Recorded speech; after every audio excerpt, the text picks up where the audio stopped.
The wind came off Gentlemen, the the high bidding starts plains that now. Who October will morning open? like it had a grudge to 20! settle. Do I hear It 25? moved through Black Creek, Wyoming We have in to go cold, invisible now. sheets, I know. lifting The horses dust are from the ready. main street Then let's ride. and Right driving behind it you. into the eyes of anyone foolish enough Hold to be steady, standing we're making outside. good time. Most So people vast weren't. out here. Most people were gathered inside or pressed against the covered storefronts, pulling coats tighter and watching the auction platform with the particular hunger that small towns reserve for other people's misfortune. The auction house at the end of Black Creek's main street had seen better days. The paint on its front boards had given up sometime around 1870 and never looked back. But the platform out front was solid enough, built from railroad timber, by a man who understood that the most important thing about a stage is that it holds the weight of whatever you put on it. Today, that platform held an auctioneer named Pritchard, a table of dusty furniture that had once belonged to a family now scattered to the wind, two horses that had seen better decades, and at the far edge, standing absolutely still, in a way that made her look like she had been carved from the morning itself, a woman dressed entirely in black. She was not tall. She was not remarkable at first glance, not in the way that commands immediate attention. What you noticed first was the stillness. While everything around her moved, the crowd shifting and murmuring, Pritchard working his way through an old chest of drawers with the enthusiasm of a carnival barker. Her dress catching the edge of the wind, she did not move. Her hands were folded in front of her at the wrist, both gloved in black leather to the elbow. Her face was covered completely by a heavy mourning veil, thick enough that you could see the shape of her jaw beneath it, but nothing else. Even her shoes were black. Someone in the crowd had already named her the Apache Widow. Word had traveled fast, the way it always did in towns that had nothing better to do than talk. Her name was Nara Whitehorse. Her husband, a homesteader named Thomas Whitehorse, who had taken an Apache woman as his wife 6 years prior, had died in a fire on their property near Redemption Bluff 7 months ago. Their son had died with him. The bank had come calling shortly after, and now here she was, the last item of any consequence in a life that had burned to nothing. People stared, some out of pity, some out of curiosity, some out of something uglier that they would not have named honestly if asked. Nobody approached her. Nobody spoke to her directly. She stood at the edge of the platform and accepted the attention of the crowd the way a mountain accepts weather. It was happening. It would pass. She would still be standing when it did. Cade Briggs noticed her from the back of the crowd. He was on horseback, which put him above most of the people gathered in the street, and he had the kind of height that meant he could see over the brim of his hat when he tilted it back, which he did now, narrowing his eyes against the dust. He had not come to the Black Creek auction for any item of particular interest. His foreman, Emmett Farrow, had mentioned something about a draft horse on the block, and Cade never turned down a look at good working stock. He had ridden in from Iron Hollow Ranch that morning without much thought, and now found himself studying a woman who made him think considerably more than he was comfortable with. 34 years old, Cade Briggs had built Iron Hollow from a single 100-acre claim into the most substantial cattle operation in the northern part of the territory. He had done it through a combination of hard work, ruthless negotiation, and the kind of patience that most men his age had long since abandoned. He was not considered cruel by the people who worked for him. He was considered fair, which in Wyoming in 1878 was close enough to generous that nobody complained. He was also considered cold, which was accurate. He had learned early that attachment was a cost he couldn't afford, and he had structured his life accordingly. He should have turned his horse around when he saw the crowd gathering around the auction platform. He did not. The horse lot came and went. The draft animal Emmett had mentioned turned out to be a fine-boned mare with bad knees and the general disposition of a creature that had stopped caring about cooperation around the age of 8. Cade passed. He stayed where he was. Then Pritchard climbed back up onto the platform and cleared his throat with the self-important enthusiasm of a man who had been waiting for this part of the morning. "Gentlemen, ladies," Pritchard said, which was generous given the composition of the crowd, "we have one final item today. This is an unusual matter, and I want you all to understand it comes before us in the spirit of Christian charity." A ripple of interest moved through the crowd. People who had been drifting toward the saloon stopped drifting.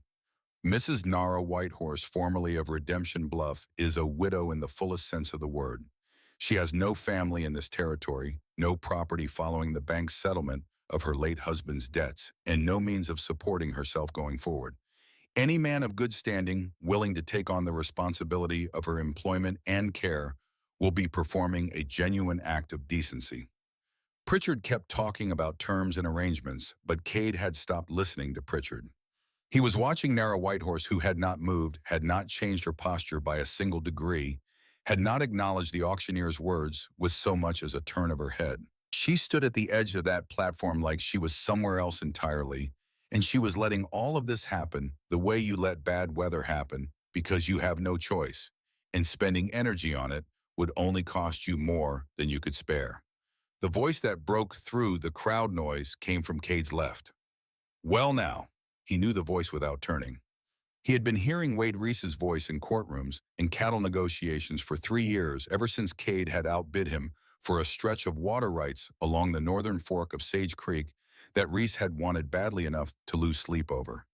Reese had never forgiven him for it.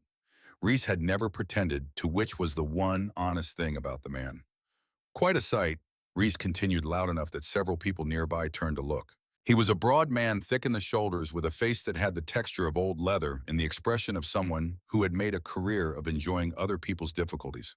He had two of his men with him, as he always did, because Reese was the kind of man who needed witnesses to feel real. Cade did not respond.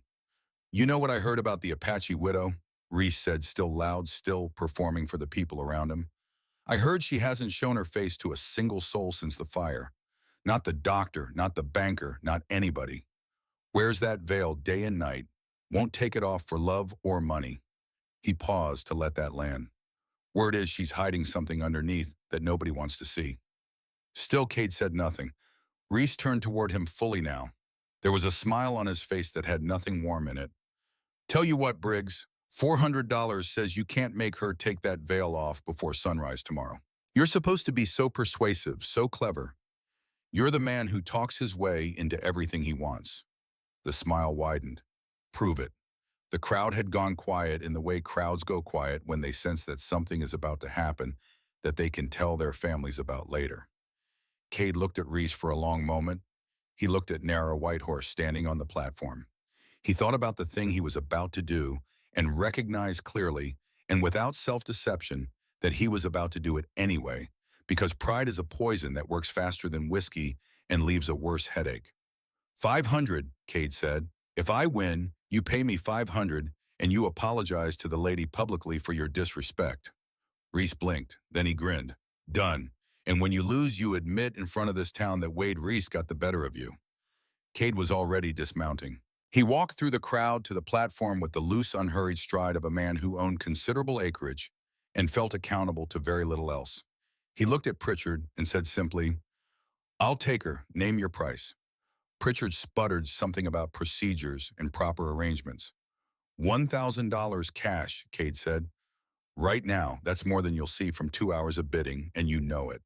He counted the bills onto the edge of the table with deliberate precision, while the crowd watched in a silence that had become something closer to held breath. Reese was still grinning. His men were nudging each other. Several women in the crowd had turned away with the particular expression of people who find something shameful and cannot say so loudly enough to matter. Nara Whitehorse had not moved, had not turned her head, had not indicated in any visible way that she was aware any of this was happening, though she was standing 15 feet away and the wind was carrying every word. When the transaction was complete, Cade walked to the edge of the platform. He stood below her and looked up, and she was looking back at him through the thickness of that black veil, and for a moment neither of them said anything. "Mrs. Whitehorse," he said. He kept his voice low, intended for her and not the crowd. "I have a wagon. Iron Hollow Ranch is 2 hours northeast. You'll have your own room, fair wages, and employment for as long as you want it. That is all this is." She was quiet for long enough that the crowd began to shift. Then she said, "Is it?" The two words were not a question. They were something older and sharper than a question, and they hit Cade somewhere between his ribs that he was not prepared for. "The wagon," he said, "is this way." He offered his hand to help her down from the platform. She looked at the hand and stepped down on her own, her black skirts brushing the boards, and walked past him toward the street. Reese called something from the crowd behind them, something about clocks and sunrise, and Cade did not turn around. He followed Nara Whitehorse to the wagon, and they left Black Creek behind them in the pale October morning, and the crowd watched them go with the complicated expression of people who had witnessed something they were not entirely sure how to feel about. For the first 30 minutes, she said nothing. The road northeast out of Black Creek moved through open grassland that the morning light had turned the color of old gold. The sky was immense and cloudless, the kind of Wyoming sky that makes you feel both fortunate and very small simultaneously. The horses moved at a steady pace. The wagon creaked over the rutted road. Cade kept his eyes forward and let the silence be what it was. He was accustomed to silence. He had built his life in considerable measure around the preference for it. But this silence had a quality he had not encountered before. It was not comfortable and it was not hostile. It was something else. It was the silence of someone who had survived things that words had not been adequate to describe and had stopped trying to describe them.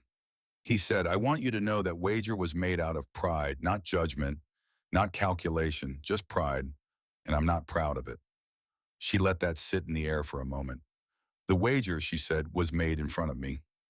He turned to look at her. She was still facing forward, hands folded in her lap, veil unmoving.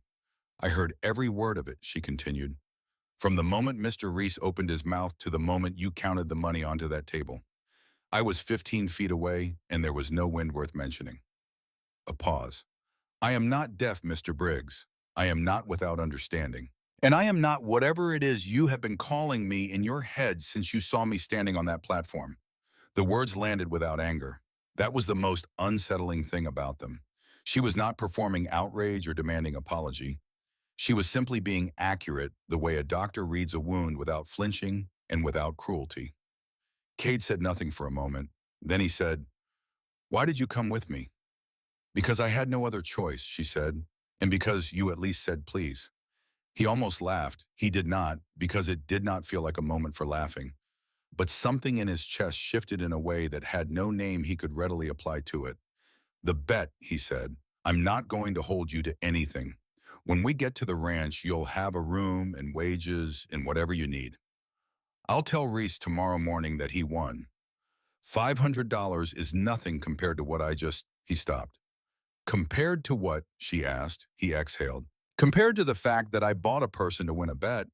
That's not something money fixes." She considered this. "No," she said, "it isn't." They rode in silence for another mile. The plains stretched on in every direction. Far to the north, the first suggestion of the Iron Hollow Mesa was visible against the sky, a long, dark line that looked from a distance like the edge of something permanent. "I'll stay until I have enough to leave," she said eventually.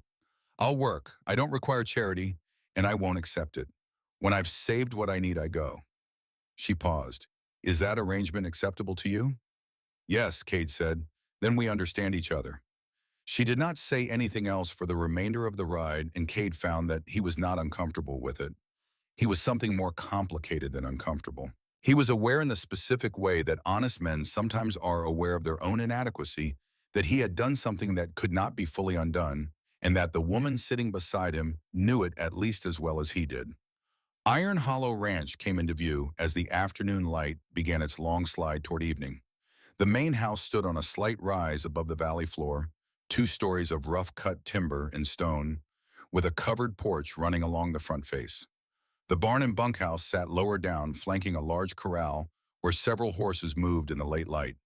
It was a working operation, substantial and well-kept, without a single element that had been included for beauty. It looked like what it was, the physical expression of a man who had spent 15 years building something that could not be taken from him. Emmett Farrow came out of the barn as the wagon pulled into the yard. He was a rangy man in his late 40s, with a face that had been weathered by considerable outdoor time into a kind of permanent attentiveness. He took one look at the wagon, one look at the woman in black sitting beside Cade, and composed his expression into something professionally neutral. "Boss? Emmett, this is Mrs. Narrow White Horse. She'll be taking the east room, the one with the south window. Make sure there's wood for the stove and water in the pitcher." Emmett nodded once. "Ma'am, if you'll follow me." Nara climbed down from the wagon without assistance and followed Emmett toward the house. She paused at the bottom of the porch steps and turned back to Cade, who was still on the wagon seat. "Mr. Briggs." "Yes." "The bet stands as it is. I will not remove the veil tonight, and I will not remove it on your account or for your benefit.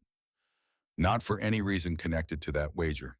She looked at him steadily through the dark fabric. You are going to lose your $500. I want you to understand that clearly before you go to sleep tonight. Cade looked at her for a moment. Then he said, I already know that. Something in her posture shifted almost imperceptibly, not softening precisely, more like the particular acknowledgement that comes when you have expected the worst from someone and received something slightly less than that. She went inside without another word. Cade sat alone in the yard while the horses waited patiently and the evening came on. Somewhere in the southern pasture, cattle moved through the grass with the low, steady sound of animals at ease. The sky above the mesa had gone from gold to deep amber, and the first cold stars were beginning to appear. He had built all of this from nothing, and it had never once felt insufficient until approximately 3 hours ago. He unhitched the horses himself, which was not strictly necessary, but felt appropriate given the state of his conscience, and spent an hour in the barn doing the kind of slow, repetitive work that helps a man think without having to acknowledge that he is thinking. His roan gelding Flint nickered at him from the far stall, the specific sound he made when he had opinions about the general situation. I know, Cade said. Flint huffed. I said I know. He did not sleep well that night. He sat in the study with a glass of whiskey he did not particularly want, and listened to the house settle around him, and thought about a woman he had purchased for $1,000 to win a bet he was going to lose, and he tried to identify exactly when pride had started feeling less like a virtue and more like a character defect he had simply stopped noticing. By 3 in the morning, he gave up on the pretense of sleep entirely and went back to the barn. He was checking Flint's left foreleg when he heard the barn door open. He turned. Nara Whitehorse stood in the doorway with a lamp in her hand. She was still fully dressed, veil in place, moving with the careful attention of someone who has learned to navigate unfamiliar spaces in the dark.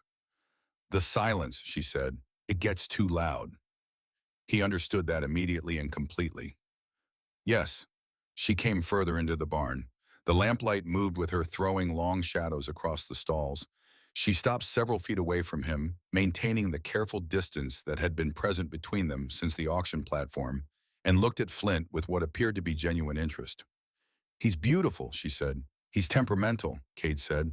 Won't let most people near him. Flint had lowered his head toward her without prompting. Animals know things people don't, she said, extending her gloved hand. Flint pressed his nose against her palm and stayed there. They stood for a time without speaking.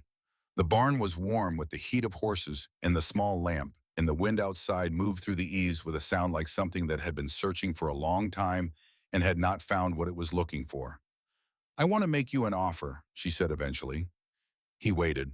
I heard what you told your foreman tonight, that you were going to go into town tomorrow and lose the bet and pay what you owe. She stroked Flint's nose slowly. That was not what I expected from you. I imagine not. So here is my offer. I'll show you what is under the veil right now. You win the bet. You collect your money from Reese. I have a clear conscience about paying the debt of a roof over my head. She turned her veiled face toward him. We both get what we need. Cade said no. She tilted her head slightly. No, he repeated. I don't want that. The bet was wrong when I made it, and it's still wrong now. Your face is not something I am owed, not by money, not by circumstance, not by anything else. I won't take what I haven't earned. A silence settled between them. You will lose $500, she said. I can afford it. And your pride. My pride, he said, is what put both of us in this situation. It's probably time it cost me something. Nara Whitehorse was quiet for a long moment. When she spoke, her voice had changed in some small and difficult-to-define way. I am going to say something honest to you, Mr. Briggs, and I need you to hear it without turning it into something it is not. All right. I do not trust you. I do not particularly like the way this began. And I think the thing you did at that auction was thoughtless and cruel in the specific way that powerful men are cruel when they stop paying attention. She paused. But you have since then behaved with more decency than I expected. That matters to me, not because it erases what happened. It does not, but because it tells me something about what you are capable of being. Cade said nothing. I will stay and work, she continued. I will earn what I need and leave when I am ready. But I would like to ask you one thing in exchange for my cooperation. Name it. Tomorrow morning when you ride into town to give Reese his money, I want to come with you. He frowned. Wait, because I want him to see me standing. Her voice was quiet and absolutely certain. Not broken, not hidden, not a curiosity behind glass. I want Wade Reese to look at the woman he reduced to a gambling chip and understand that she is still here, still upright, still entirely herself. A pause. Can you give me that? Yes, Kate said. She turned toward the door. She paused without turning back. And Mr. Briggs, thank you for tonight, for not pressing. Another pause. It does not undo what happened, but it is a beginning toward making it less terrible than it was. I'll take that, he said. She walked out of the barn with her lamp, and the darkness swallowed the light behind her, and Cade stood alone with his horse in the warm dark and thought that he had never in 34 years of building things and acquiring things and protecting things felt quite so clearly the difference between possessing something and deserving it. Dawn broke cold and clear. The sky above the mesa went from black to deep purple to a pale burning blue, and the frost on the grass caught the first light and held it like something worth keeping. Cade was already in the yard when Nara came out of the house. She was dressed in the same black morning clothes, veil and gloves, in place her posture exactly as it had been on the auction platform. Spine straight, chin level, hands folded. If she had slept poorly or not at all, nothing in her bearing indicated it. Cade had her horse ready, a bay mare named Patience, steady and sure-footed, chosen deliberately. Ready, he said. As I'll ever be, she replied. They rode into Black Creek as the morning was still finding itself. The town was not yet fully awake, but it was awake enough. By the time they reached the main street, Cade could see the small gathering that had formed near the front of the saloon. Word travels on its own schedule in small towns, and this particular morning it had traveled fast. Perhaps a dozen people, perhaps more, and at the center of them already, with a cup of something warm in his hand despite the early hour, Wade Reese. Reese saw them coming and straightened. The smile that spread across his face was the smile of a man who has been waiting. Well, he said loud enough for the gathered crowd. Here comes the great Cade Briggs to settle his accounts. Tell me, Briggs, did you win our little arrangement, or are you here to pay? Cade dismounted. He moved to help Nara down, and she stepped from the saddle on her own landing lightly and stood beside him. I'm here to pay, Cade said. You won the bet, Reese. A sound moved through the small crowd. Money changed hands between men who had made side wagers of their own. Reese held out his hand and Cade counted $500 into it with the particular quietness of a man who is absorbing a lesson rather than contesting one. Reese pocketed the money with visible satisfaction. I knew it, the great persuader brought low by a widow in a veil. He looked at Nara with the expression he reserved for things he considered beneath him.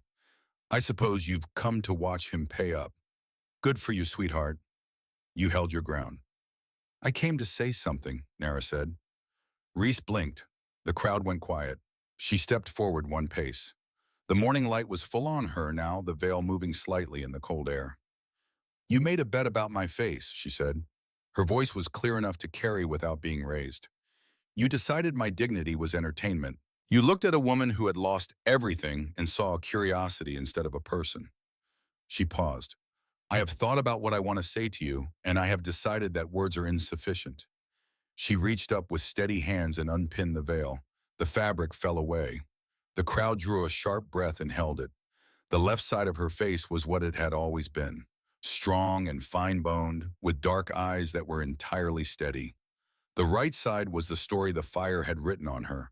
Burn scars rippled across her cheek and jaw, pulling the skin tight, distorting the corner of her mouth, consuming the shape of her right ear down to a stub of cartilage. It was not a small thing. It was not easy to look at. And she held her face up to the Wyoming morning as though she were offering the sky a fact it needed to understand. This, she said, looking directly at Wade Reese, is what you wagered $400 to see. A woman who lost her husband and her son to fire and still got up the next morning, and the morning after that, and every morning since, because that is what survival requires. She took one more step toward him. Look at it, Mr. Reese. Look until you are satisfied. And then tell me whether it was worth what it cost. Reese could not hold her gaze. He looked away. A man who had spent 3 years making trouble for Cade Briggs, who had never in Cade's experience shown an ounce of uncertainty about anything, could not look at this woman's face. Someone in the crowd began to applaud. A single pair of hands at first, then another, and then more, spreading through the small gathering with a sound that was nothing like mockery. It was something rarer and more difficult to manufacture. It was genuine recognition. Nara Whitehorse did not acknowledge the applause. She repinned her veil with the same steady hands that had removed it, smooth and deliberate, as if she were completing any ordinary task. Then she turned to Cade. "I'm ready to go home," she said. Home. The word moved through him like something that had been searching for a long time and had finally found the correct door. "Yes, ma'am," he said. They rode out of Black Creek together in the clear October morning, and the sound of that applause followed them for longer than it should have, rolling out across the open grassland in the cold air like something that had needed to be said for years and was only now finding its proper voice. Reese stood in the street with $500 in his pocket and the specific expression of a man who has won a wager and understood too late what it had cost him to make it. Neither Cade nor Nara spoke as they rode. There was no need. Something had shifted between them in the street back there, something that had no name yet, but occupied its own space the way a new season does before anyone has agreed on what to call it. The road northeast stretched on under the wide Wyoming sky, and Iron Hollow Ranch waited at the end of it, solid and familiar, and somehow in ways that Cade Briggs could not yet articulate and was not yet ready to examine, different from what it had been 2 days ago. Different in the specific way that a house becomes when someone inside it has decided without ceremony or announcement to care about what happens there. The first week at Iron Hollow passed in the way that first weeks do when two people are learning the shape of each other without acknowledging that is what they are doing. Nara woke before the ranch did. That was the first thing anyone noticed. By the time Emmett Farrow knocked on the bunkhouse doors at 5 in the morning, there was already smoke from the main house kitchen chimney and the smell of something cooking that made the morning feel like a different proposition than it had the day before. The ranch hands came to breakfast with the wariness of men who had been eating Emmett's attempts at cooking for years and were not immediately certain this was an improvement or a different kind of disaster. It took one bite of the biscuits to settle the question permanently. A boy named Tommy, 17 years old and still growing into his own hands, ate 4 of them before anyone else had finished their first cup of coffee, and then had the particular expression of someone who has experienced a conversion. Nara worked through the morning without comment. She had assessed the kitchen on her first evening and organized it the way a capable person organizes any space they intend to use seriously, everything in a logical position. Nothing wasted, nothing decorative. By the end of the first week, the kitchen was unrecognizable from what it had been. Cade came in one evening and stood in the doorway for a long moment and said nothing, which was the closest he came to expressing admiration. She found the neglected garden behind the house on the third day. It was a sorrowful patch of ground, rectangular, and bounded by a low fence that had lost its argument with the Wyoming weather some years prior. The soil was hard-packed and overgrown, but she knelt and worked a handful of it between her gloved fingers and felt the quality beneath the surface. Good soil, deep and dark, the kind that had been storing its potential for years, waiting for someone with the patience to ask something of it. She spent her afternoons there pulling weeds and turning earth with the same deliberate attention she brought to everything. The physical labor had a quality she needed without knowing how to name it. When her hands were occupied, her mind could be still. When her mind was still, she could exist in the present moment rather than in the particular geography of grief, which had no clear borders and a way of expanding to fill whatever space you gave it. The ranch hands treated her with the careful respect of men who had been given clear instructions by someone they valued and did not want to disappoint. Pete Garfield, the eldest among them, a weathered man in his 50s who had worked cattle since before some of the younger hands were born, started leaving his boots outside the kitchen door without being asked. He mentioned to no one in particular that he was doing it because he tracked mud otherwise, and if anyone found this explanation insufficient, they kept it to themselves. Cade kept his distance. Not unkindly and not without awareness. He paid her the wages he had promised, left her to her routines without interruption, and was careful to exist in the same spaces with the particular restraint of someone who understands that space itself is sometimes what a person needs most. He watched her work from a distance occasionally in the unself-conscious way that you watch something that is doing exactly what it should be doing and recognized that Iron Hollow had not looked like this in a long time, possibly ever. On the 4th evening, Nara came to the porch after supper with 2 cups of coffee. She set one on the railing near his chair without ceremony and sat in the rocker at the other end of the porch, and they watched the sun go down behind the mesa in what turned out to be a comfortable silence, which surprised them both. "You never built anything here for pleasure," she said eventually. He looked around at the ranch. "I built what the work required." "A man can build more than the work requires," she said. "A house can hold more than function if someone decides to let it." He thought about that. "Were you and Thomas happy?" he said, which came out before he had fully decided to say it. She was quiet for a moment. "Yes," she said finally, "we were happy in the particular way that people are happy when they have built something together and can see it growing. It was not a large life, but it was entirely ours." She did not say anything else about it that evening, and he did not press. But she came back to the porch the following evening, and the one after that, and the ritual established itself the way honest things do, without announcement and without negotiation, simply by continuing to happen. It was in the second week on a Tuesday morning when Emmett Farrow came to find Cade in the barn, with his hat in his hands, in the expression of a man delivering news he had been rehearsing on the walk over. The creek was running low. Cade went to see it himself. The branch of Sage Creek that fed Iron Hollow's southern pastures had been reduced from its usual strong clear flow to something barely worthy of the name. The cattle standing near the banks were restless in the way the cattle get when the water doesn't satisfy. Cade crouched at the bank and read the signs the way a man who has worked this land for 15 years knows how to read them.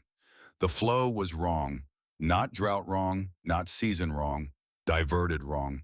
He sent two of his men upstream on horseback and had his answer before midday. Wade Reese had built a dam.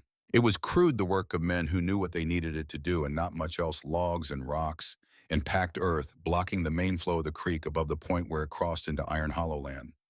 Most of the water had been redirected onto Reese's eastern pastures, which had been running dry since August. It was effective. It was also illegal under territorial water law. And it was exactly the kind of move that Reese made when he wanted to apply pressure without anything that could immediately be called violence. Cade rode back to the ranch with the particular set to his jaw that Emmett recognized as the sign to stay out of his way for a period. He was in the study putting together the documentation for a filing with the Territorial Land Office when he heard voices from the direction of the garden. Not conversation, the wrong kind of voices. He was outside and moving before he had fully processed what he was hearing. Three men on horseback had come around the side of the house and were sitting their animals at the edge of the garden fence looking down at Nara, who was kneeling among the vegetable rows with a hand trowel and had gone very still. Cade did not recognize two of them. The third he knew by sight as one of Reese's regular hands. "Heard you've been making yourself comfortable up at Briggs's place," one of them was saying, a broad-shouldered man with the particular grin of someone who has rehearsed this. "Interesting arrangement for an Apache woman. We just came up to see how exactly that arrangement works." The crude implication in the words needed no translation. Nara had not responded.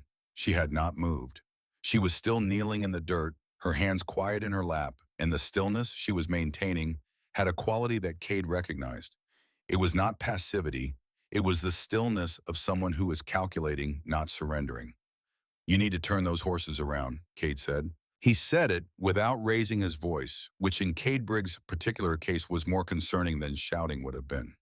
He had come around the corner of the house with Emmett 2 steps behind him and Pete Garfield following from the direction of the corral, and the three of them together in the morning quiet carried a weight that the men on horseback clearly felt. The broad-shouldered one opened his mouth. "I know you heard me," Cade said, "and I know you understood what I said. You are on my land without an invitation, speaking to a woman under my protection in a way that you would not speak if you thought there were consequences attached to it." He looked at Reese's hand. "You go back and tell your boss that the next time he wants to send a message, he should come himself. This kind of errand makes a man look like he doesn't have the courage for his own work." They went, not quickly enough to look scared, but quickly enough to confirm that they were. The sound of their horses diminished down the road and then was gone, and the morning settled back into its ordinary sounds. Cade turned to where Nara was still kneeling in the garden. She was standing now. She had risen while his back was turned, and she was brushing dirt from her skirt with hands that had the focused precision of someone directing their attention somewhere deliberate to keep it from going somewhere else. "Are you all right?" he said. "I'm fine." "Nara." She looked at him. He had used her first name without planning to, and they both registered it. "I am fine," she said again. Then she walked past him into the house. He found her 20 minutes later in the kitchen. She was scrubbing the counter with an intensity that the counter did not require. Her hands were moving in the tight, contained circles of someone who is managing something interior that has no other outlet. He sat down at the kitchen table and waited. The scrubbing slowed, then stopped. She stood at the counter with her back to him, her hands resting on the edge of it, and the silence in the kitchen was different from the porch silences. It had weight. "I was not afraid of those men," she said. "I want you to understand that." "I know." I was angry. The words came out measured, each one placed carefully. I was angry because I cannot walk through my own day without being reminded that there are people who see me as something to be evaluated rather than a person to be spoken to. That my presence here is considered an extraordinary rather than ordinary. That a woman in a garden should be subject to commentary from men on horses. She exhaled slowly. "I am very tired of it." Kate said nothing because this was not the moment for him to say anything. "Thomas never made me feel that way," she said, and her voice changed on his name in a way that was barely perceptible but was there. "He was a white man from Ohio who married an Apache woman in 1871, which was not considered conventional by anyone involved. His family stopped writing to him. My people thought I had abandoned something essential. We were between two worlds and belonged fully to neither." A pause. "But in our house on our land, we simply belonged to each other. It was enough." She turned around and leaned against the counter. Through the veil, her posture had become something different. Still upright, still controlled, but the particular control of something that has been held for a very long time and is being set down very carefully. "He threw me through the window," she said. "The bedroom window. The fire came up faster than either of us expected, and he grabbed me and threw me, and I landed in the dirt outside. And when I turned back, the whole front wall was burning." She stopped. He went back in for Samuel. Samuel was sleeping in the back room. The roof came down before Thomas reached him. She moved to the stove and began preparing the evening meal. With the quiet efficiency that meant the conversation was over, and Cade remained at the kitchen table for a time watching her work, thinking about a man from Ohio who had thrown his wife through a window to save her and gone back into the fire for a 4-year-old boy, and feeling for the first time in a long while genuinely humble in the presence of another person's history. The days that followed were defined by the water crisis. Cade organized his men into a hauling operation, drawing from the North Wells to sustain the southern cattle through tanker wagons that made the round trip 3 times a day. It was expensive in time and labor, and it put the horses under strain that worried him, but the cattle were surviving and the paperwork for the territorial office had been filed, and all he could do was wait and work. Nara adjusted the kitchen operation to match. She cooked more and cooked richer, the kind of food that sustains people through physical labor. The calories and salt and protein that men burning themselves up in the saddle need without always knowing it. Tommy, who had appointed himself her unofficial assistant in the kitchen, said one morning that Mrs. Whitehorse's cooking was the best argument for working harder that he had ever personally encountered, and several of the older hands nodded with the agreement of men who no longer needed to perform skepticism. The territorial office's response arrived on a Thursday afternoon by way of a rider who handed Kate an envelope and left with the efficiency of someone who prefers not to be present when letters are opened. The dam was indeed illegal. The matter would be adjudicated at a formal hearing. The hearing was scheduled for 6 weeks from the date of filing. 6 weeks. Cade read the letter twice. He folded it and set it on the desk with more care than a piece of paper generally required, which was the outward sign of the considerable effort he was applying to not putting his fist through something. Nara found him at his desk an hour later. She read the letter in the particular way she read everything from beginning to end, without expression, taking it in completely before responding to any part of it.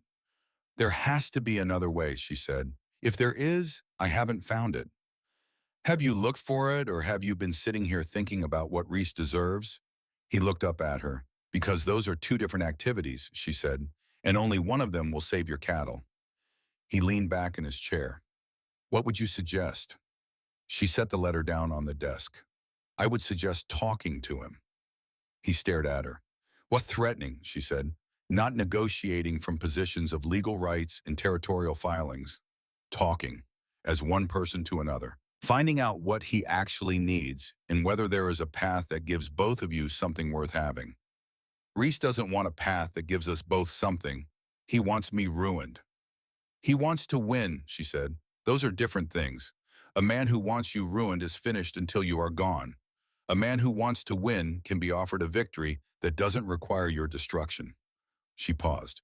You told me the water rights dispute started because you outbid him without acknowledging his position. Is that accurate?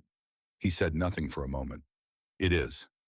Then you didn't just beat him in a business deal, you humiliated him in a county that runs on reputation. She sat in the chair across from his desk. You know what that costs a man, Mr. Briggs. You understand pride and what it demands. So you already know what he needs. You think an apology is going to solve a damn. I think a real apology might. She looked at him steadily. Not the kind you make because it is strategically useful. The kind you make because you can acknowledge that you did something that cost another person more than it should have. A pause. I would like to go with you. He frowned. To Reese's property. Just the two of us. No Emmett, no men, no rifles. She met his resistance directly. I know you want to refuse, but think about what you are refusing. I am a woman who has more reason to avoid Reese than you do, and I am telling you that I am willing to stand in front of him without armor because I believe it is the right approach. If I can do that, you can ride beside me without a gun. Cade was quiet for a long time. Then he said, You'd really do this. I need this ranch's water to stay available, she said. My garden is at stake. He almost smiled. It was not quite a smile, but it was near enough to one that Nara acknowledged it with the slight inclination of her head that was her version of the same expression. They rode out the following morning. Reese's property was an hour northwest, the land rising gently toward a series of bluffs that caught the afternoon light in a way that might have been beautiful if you weren't already in a dispute with the man who owned them. They rode without speaking for most of the distance, a comfortable quiet that would have surprised both of them 3 weeks ago. They found Reese in the yard of his main barn, working on a piece of harness, with the focused attention of a man who appreciates the honesty of a task with clear parameters. He straightened when he saw them coming, his expression moving through surprise and landing on suspicion. Briggs, he said. He looked at Nara, said nothing. Cade dismounted. He moved to help Nara down, and she was already on the ground standing beside the horse with her veil in place, her posture exactly what it always was. I came to say something to you, Cade said. Reese crossed his arms. Say it. I was wrong in the water rights deal. Not legally wrong. Legally, I was within every right I had, and you know that. But I knew your situation when I made the bid. I knew what that water meant to your eastern range, and I bid anyway because I could and because I did not care about your position. I have been telling myself that was just business for 3 years. He exhaled. It wasn't. It was me using my advantage without any consideration for what it cost you. That it was wrong, and I'm sorry for it. Reese said nothing. His expression had shifted in a way that was hard to read, the particular look of a man receiving something he had been expecting for long enough that he is not entirely sure what to do with the real version of it. Nara stepped forward. She reached up and unpinned her veil with the same steady hands. Let it fall. Stood in front of Wade Reese in the full October light, with her scars and her dark, steady eyes and everything, she was visible and unprotected. Reese looked away. Look at me, she said. He did, reluctantly and then less reluctantly, and then with the particular expression of a man who is being forced to see something he has been treating as abstract. I have lost more than you have, she said, more than either of you, and I am standing in your yard asking you to consider whether what you are defending is worth what it is costing the people around you. Not because you owe me anything, not because Mr. Briggs has earned your charity. She paused. But because we are all living in the same territory, drinking from the same water, breathing the same air, and the only thing that separates neighbors from enemies is the decision about which one we are going to be. She let that sit. He is offering you a real agreement, she continued. Access to the North Wells during drought years, in writing. His word in ink. You solve your Eastern Range problem without a 6-week legal fight. that will cost you both more than a well-access agreement is worth. She looked at him steadily. You know this is the better path. You have always known it. The only thing in the way is whether you can let go of an injury long enough to take it. Reese looked at her for a long time. Then he looked at Cade. That well access, he said, it's real. Legal agreement drafted and signed in, Cade said. Standing offer whenever you need it. Reese uncrossed his arms. He looked at his boots. He looked back up. I'll take the dam down tomorrow morning, he said. You get me those papers by end of week. Cade extended his hand. Reese looked at it for a moment with the expression of a man making a private calculation. Then he shook it. His grip was the grip of someone making peace, not surrender, which meant it might actually hold. They rode back to Iron Hollow in the slanted afternoon light, and neither of them said much for the first mile.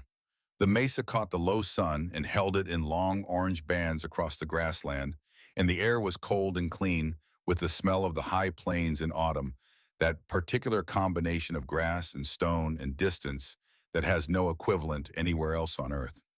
You led that, Cade said finally. You apologized, she said. That was the hard part. Was it? For a man like you, she said with something in her voice that was not quite teasing, but was in the neighborhood. Yes. Iron Hollow appeared ahead of them, the lights in the windows catching the dusk, the smoke from the kitchen chimney rising straight up in the still air. Nara looked at it as they rode through the gate, and her pace did not slow, but something in her posture changed. That evening after the supper, things were cleared, and the ranch had settled into its night routines. Cade remained at the kitchen table with the day's tallies, and Nara moved about the room performing the last small tasks of the evening. The lamplight was warm and the stove ticked as it cooled, and outside the wind had come up gently the way it sometimes did after sunset in October, as if it had been waiting for the day to finish before it came to say something. Cade, she said. He looked up. She was standing near the kitchen window. Her hands were at her veil and they were steady, but there was something in the particular quality of the stillness around her that told him this was different from the time she had removed the veil in public, different from the practical gestures of demonstration in front of crowds. Her hands moved with the care of something being offered rather than deployed. The veil came away. Then her hands moved to her hair, and the wig she wore came away in one careful motion, and she set it on the counter beside her and stood with the lamp at her back and looked at him. Her head was scarred across the right side and the crown the burn damage, having taken most of the hair there. What was growing back coming in patches, dark and soft and short.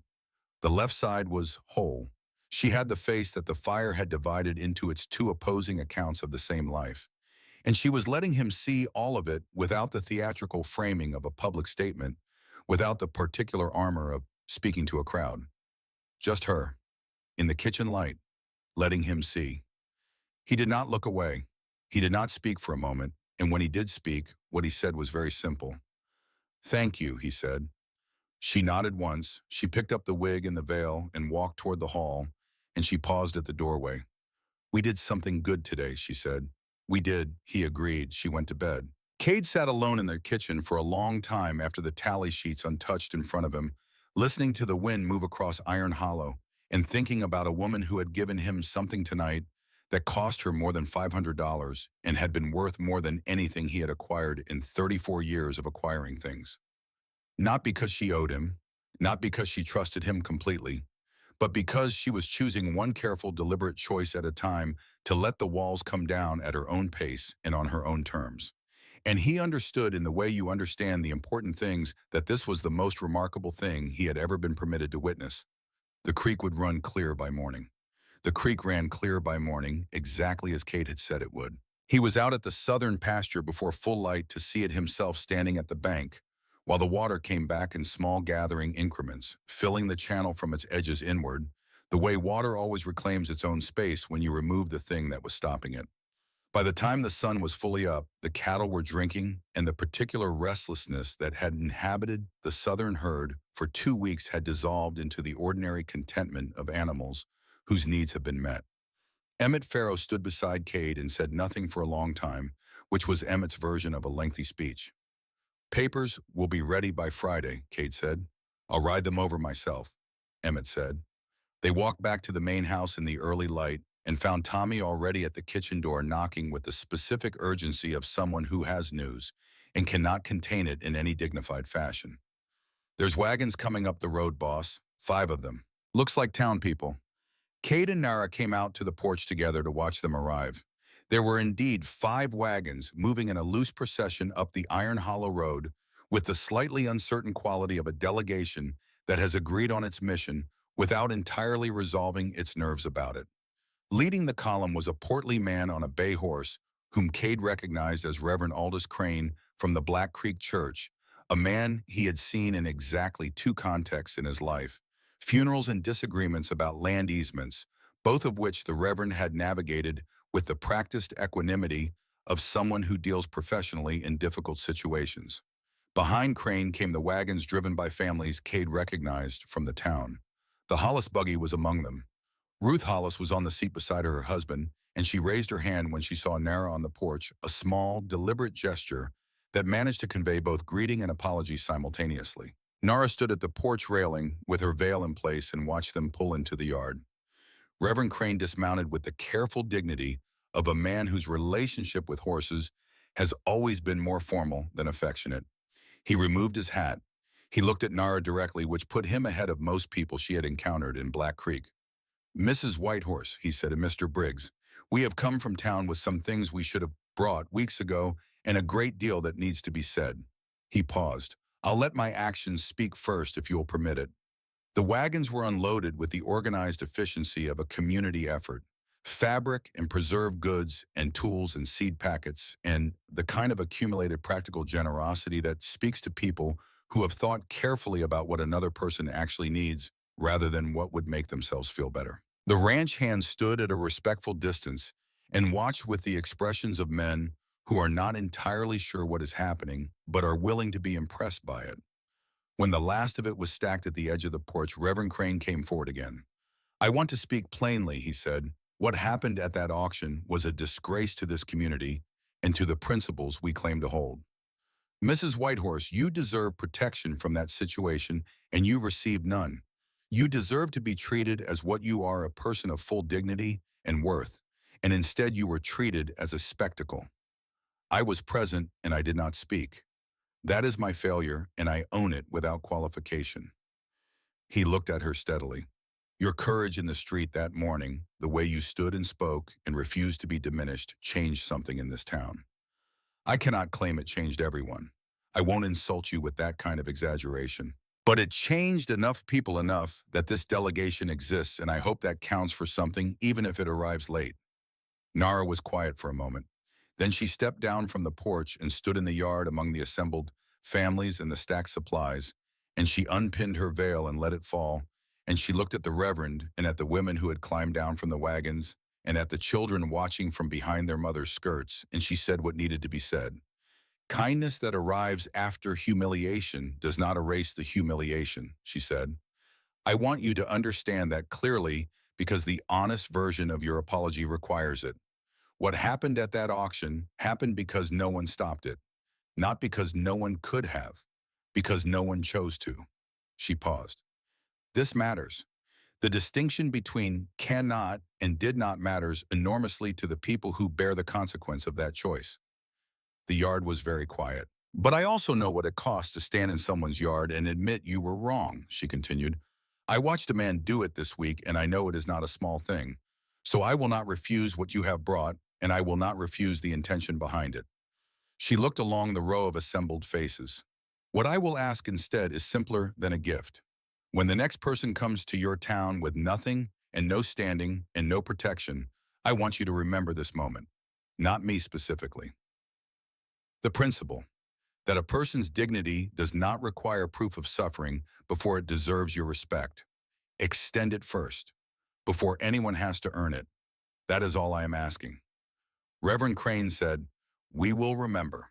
It was Ruth Hollis who came forward next, stepping out from the group with the specific directness of a woman who makes her own decisions on her own schedule. She was 40 or so, with a practical face and eyes that saw things clearly and did not perform confusion about what they were seeing. "I heard what you said," Ruth told Nara. "I was there in the street that day, and I heard every word. And I want to tell you that what I felt was not pity. I want to be precise about that because I think you would find pity condescending, which is accurate." She smiled slightly. "What I felt was recognition. The kind you feel when someone says out loud the thing that should have been said for a long time. She paused. I would like to be your friend if that is something you are open to. Not a benefactor, not a project, a friend. Someone who will ride out here sometimes and drink coffee on that porch and talk about books. Nara looked at her for a moment. I would like that, she said. It was the simplest thing she had said in weeks, and it held more than most of what comes wrapped in more words. After the delegation departed, the ranch yard held the particular quiet of a space where something significant has just concluded. The supplies were stacked along the porch. The ranch hands had drifted back to their work. Emmett was somewhere near the barn doing something productive and deliberately distant from the emotional register of the morning. Cade sat on the porch steps. Nara sat beside him, not in her rocker at the other end, where she usually maintained her careful distance, but closer the way you sit when you have stopped calculating the space between yourself and another person. You were remarkable, Cade said. I was honest, she said, and tired of being anything else. He looked out across the yard toward the mesa, which in the morning light had the quality of something that has been standing long enough to have opinions about everything it has witnessed. I want to add to the house, he said. She glanced at him. There's a room on the east side that gets good morning light, but I've never done anything with it. Kept it empty since I built the place. He looked at his hands. I've been thinking about a library. Proper shelves, a window seat, somewhere a person could read without sitting in the kitchen. He paused. And I wanted to ask your opinion on it, on what the room should be. You have a better sense of how a space ought to feel than I do. Nara was quiet for a moment. Who are you building it for? She said. The directness of the question was characteristic of her, but it still landed in a place he had not fully prepared.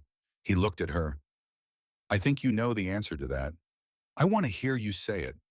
I'm building it for you, he said. I'm building it because I want you to have somewhere in this house that is yours in the way that is about wanting to be here and not about needing somewhere to go. He exhaled. I am building it because I would like you to stay. Not because I own anything about your future, because I am asking. Nara stood. She moved to the porch railing and looked out at the ranch, at the garden that had been a wasteland of hard dirt when she arrived, and was now putting up green and earnest, at the horses moving in the far corral at the mesa, catching the midday light. Cade, she said. He waited. She turned around.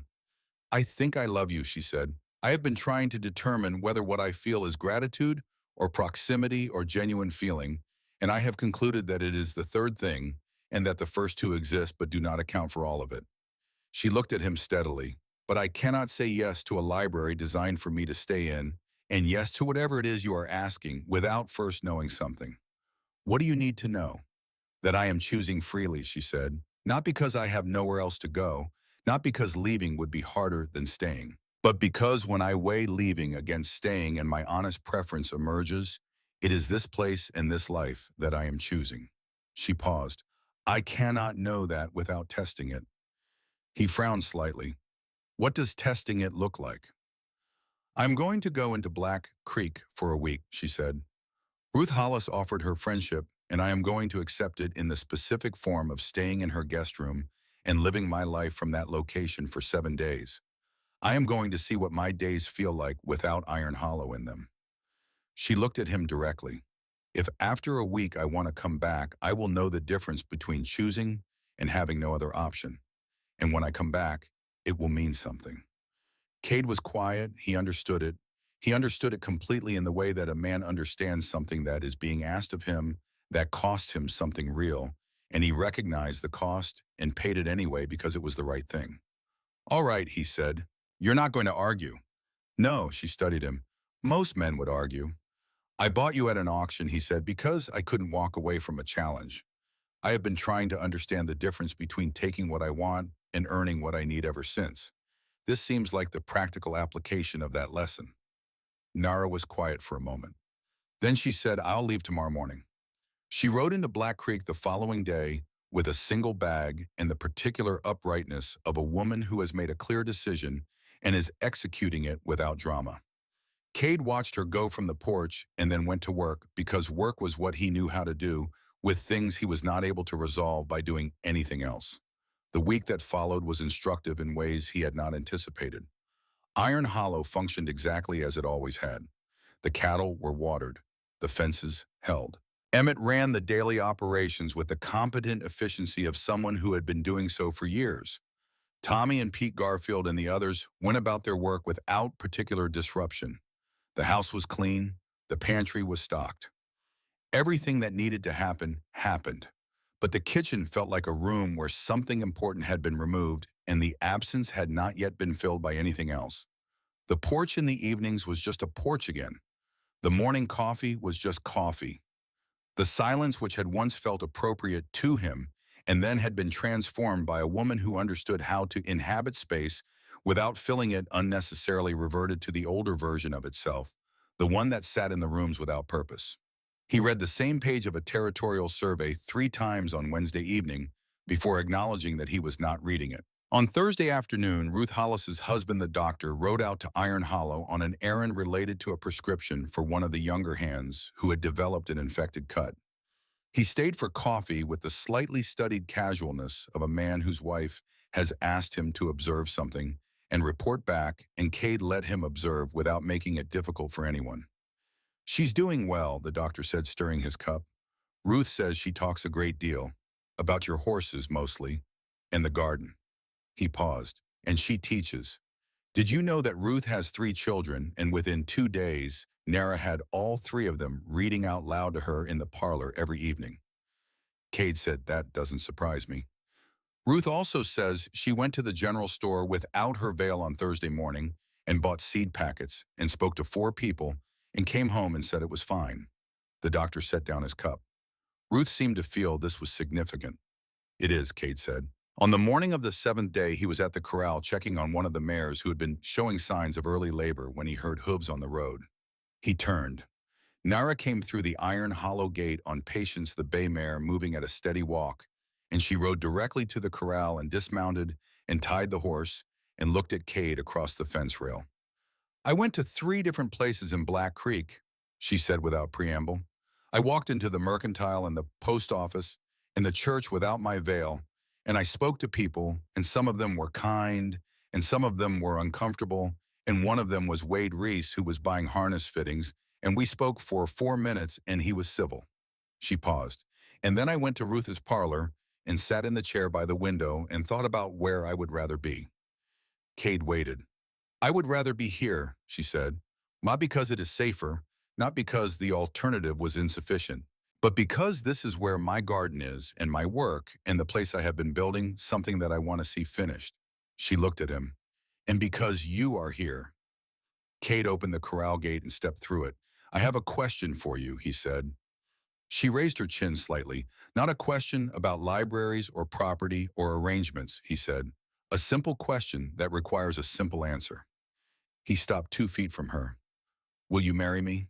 She looked at him for a long moment in the way she considered everything fully and without pretense, giving it the honest attention it required. "Yes," she said.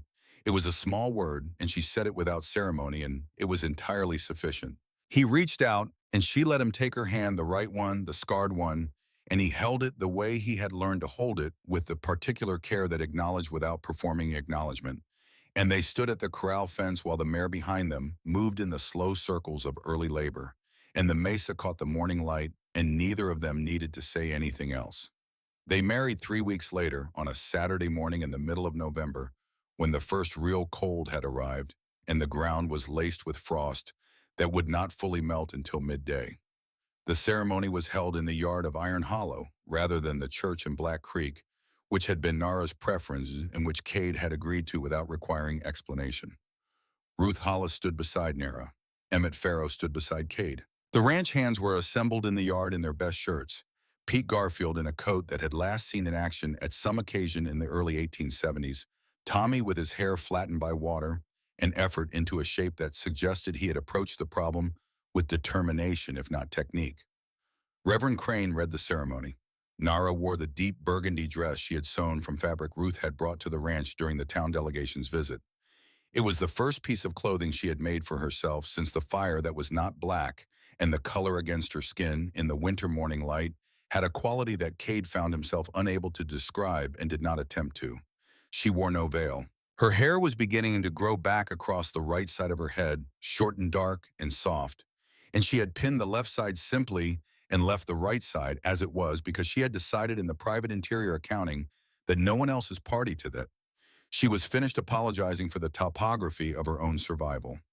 When Reverend Crane asked if she took this man as her husband, she said, "I do. I choose him freely and with full knowledge of what I am choosing and full intention to honor what I am promising." Cade's own vows were shorter and no less complete. "I will spend whatever time I have left being worthy of your choice," he said.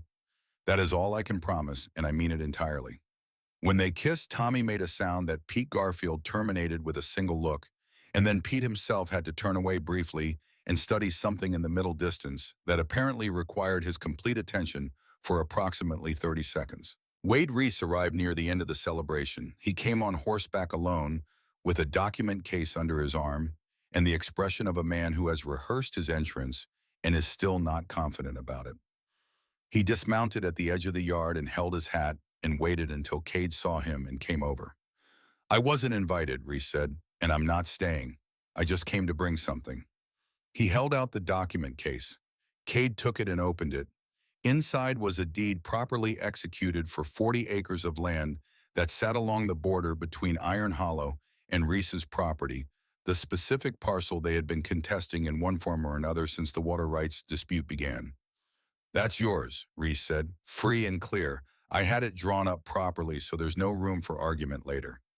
He looked at the ground briefly, then back up. "I saw her standing in that street without her veil, and I understood something I should have understood a long time ago. There are some things a man does that he can't undo, and the only honest response to that is to do something better going forward." He turned his hat in his hands. "This is me doing something better." Cade looked at the deed and then at Reese. "Thank you," he said. Reese nodded. He looked across the yard toward Nara, who had seen him arrive, and was watching from a distance with the steady attention she gave everything. "Congratulations, Mrs. Briggs," he called. She inclined her head once. "Thank you, Mr. Reese." He mounted and rode away, and the celebration continued, and the afternoon settled into the particular gold of a Wyoming November afternoon, clear and cold and permanent feeling, in the way that only very good things feel.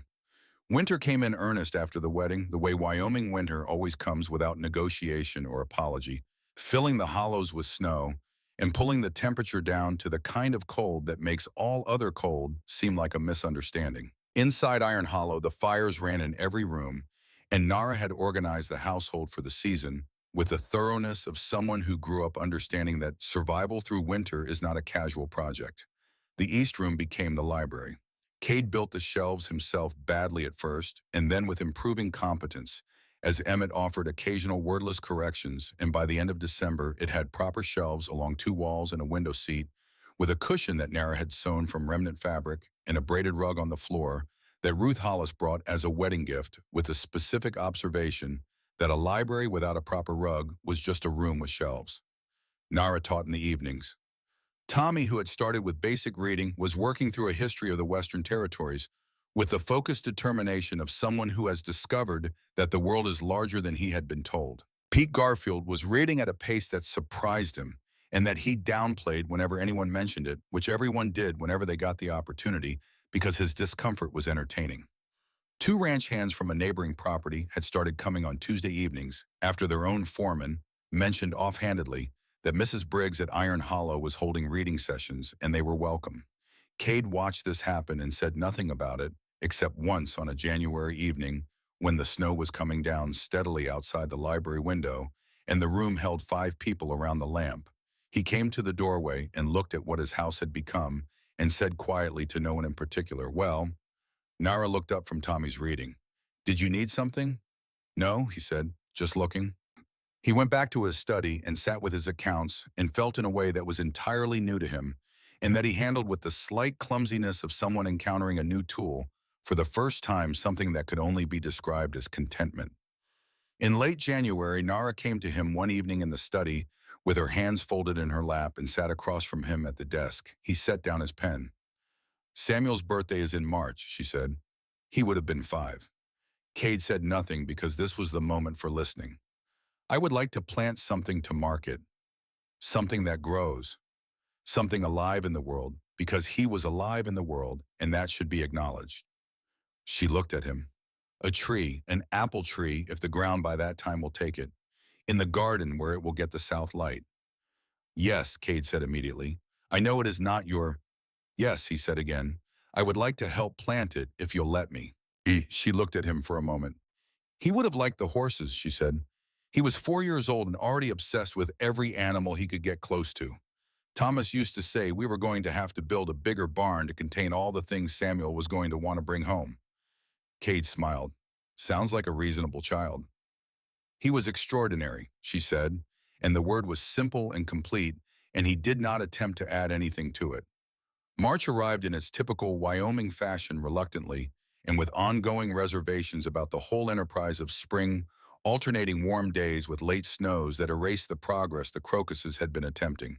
But on the morning of Samuel's birthday, the ground was workable just barely, and Cade had the apple sapling ready in the barn, a young, wealthy variety hardy, and suited to the territory that he had ordered from a nursery in Denver in January, and that had arrived in February and spent 6 weeks in the barn, gathering its strength. They planted it together in the garden's southern corner. Cade turned the soil and Nara worked the hole and set the tree, packing the earth around the roots with her scarred hands, and the morning was cold and clear, and the mountains to the west were white against a sky of such specific blue that it hurt to look at directly. Nara spoke to her son while she worked, not loudly and not for anyone else's hearing.